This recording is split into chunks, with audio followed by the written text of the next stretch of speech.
Hello everybody, I'm Yati from English is My Passion. If you're new, welcome to my channel. If you're not new, welcome back to my channel.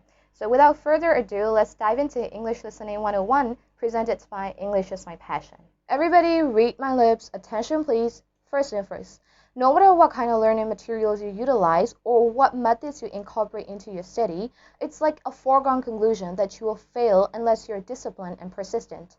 And to reiterate it, perseverance and discipline are the basic qualities that you need to cultivate if you like to work on any skills. And if you're absolutely new to English or weak in understanding people in English, practicing English listening on a daily basis would be a springboard for you to make progress every single day. And if you have a high level of proficiency in English, 3 or 4 days a week is sufficient. Again, regardless of your level in English, you have to be persistent and make a point to immerse yourself in English every single day. When I decided to work on my English, the very first skill that I chose to improve is English listening. And let me tell you why. So firstly, as a Burmese student, I had to learn English since I was in kindergarten, but had too little or no exposure to the language properly because, in Burma, nearly all the teachers regard English as a subject rather than a language. So they teach grammar rules, how to read, how to write, which are barely effective to become fluent in English. And that's why instead of reading and writing, I wanted to explore ways to improve speaking and listening. Because, I was unsatisfied by the way I spoke and the way I did not comprehend people in English. So when it comes to listening and speaking, they're more like input and output. So I subscribe to the theory that without any effective language input, there won't be any output. Even if I can produce a language, it'll be so limited. So in case you're unsure what to do first, I suggest you prioritize the improvement of your English listening skill. Here are the tips. 1. Figure out what tools are suitable for you. For me, it is YouTube. So as I'm not an entire auditory learner, audio-only content such as podcasts or typical English listening lessons don't literally work for me. And there are a lot of tools, applications, websites, and social media platforms that focus on helping your English through listening. However, bear in mind that not all of them are supposed to work perfectly for you, and that's why you need to explore and utilize them until you find out the right tool or tools that are made for you. 2. Practice English listening shouldn't be a chore. So what do I mean by that? So when I was a beginner, I watched a YouTube video that suggested that I should watch the news, such as CNN or CNA, to skyrocket my English. Of course, I gave it a try, but it turned out that the news was tedious rather than enjoyable. And that's why I tried a lot of different content just to discover what I love to consume the most. And for me, I find the interviews of female celebrities, such as Jennifer Aniston, my queen, Selena Gomez, Olivia Rodrigo, Jennifer Lopez, etc., like at all enjoyable, fun, and helpful to develop English listening plus vocabulary. And I hardly get bored of them because I'm so interested in their attitudes and the way they overcome struggles and cope with work and family. So don't consume the content that you don't enjoy immersing yourself in, even if so many people are recommending it. Or English listening practice will become a boring chore that needs to be done regularly. 3. Do intensive listening on a regular basis. So first of all, let me enlighten you about intensive listening. So in intensive listening, you need to be detail-oriented and pay attention to vocabulary, grammar, and pronunciation rather than general understanding. So it is necessary for you to look at every word that you encounter, that you come across, and analyze their pronunciation, meanings, and usages. And it'll take you much longer, much longer than extensive listening, in which you just have to focus on overall understanding.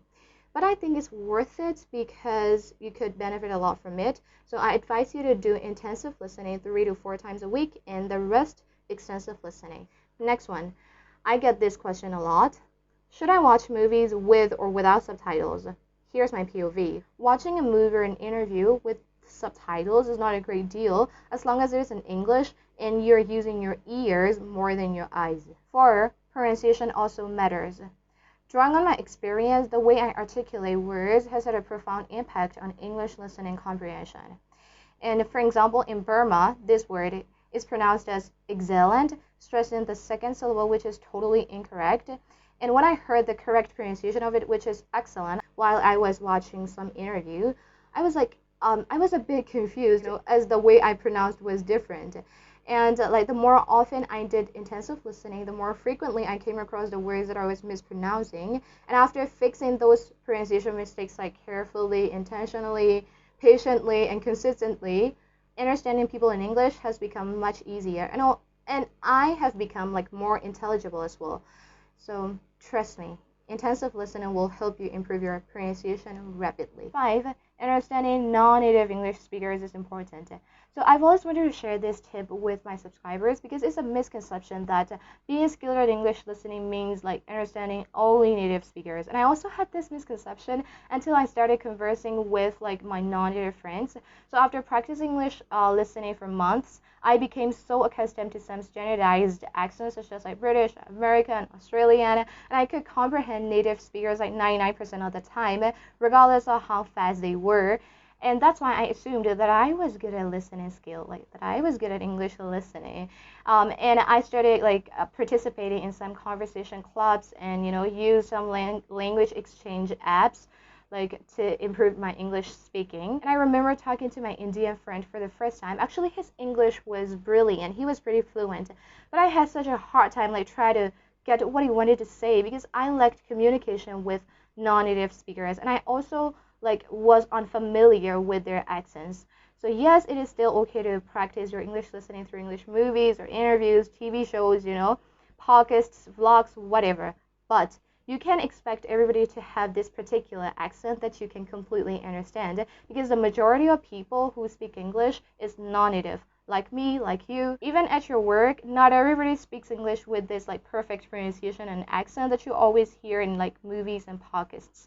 Therefore, I recommend you engage in language communities and like activities to develop your communication skill and to be more familiar with the accents. Last but not least, I'll add the links of language communities that I joined and some applications and tools that I use to improve my English listening in the description in case you want to know. Practice English listening might be a bit overwhelming for a beginner because you have to fix like a lot of pronunciation mistakes if you're a non-native speaker like me and you don't know like nearly every word you encounter, you come across. And of course, native speakers are so incomprehensible to you because they speak like literally too fast, but don't give up on it because mostly it's manageable, and I believe that you can gradually get to a point where you can communicate with native or non-native speakers effortlessly. Hopefully this video will be a fruitful resource for you to improve your English listening skill, and actually I'm thinking of making speaking 101 video as well, so if you want me to, leave it in the comment. And if you like this video and find something useful in it, please subscribe to my channel and click on the bell to get a notification whenever my channel is updated. Bye!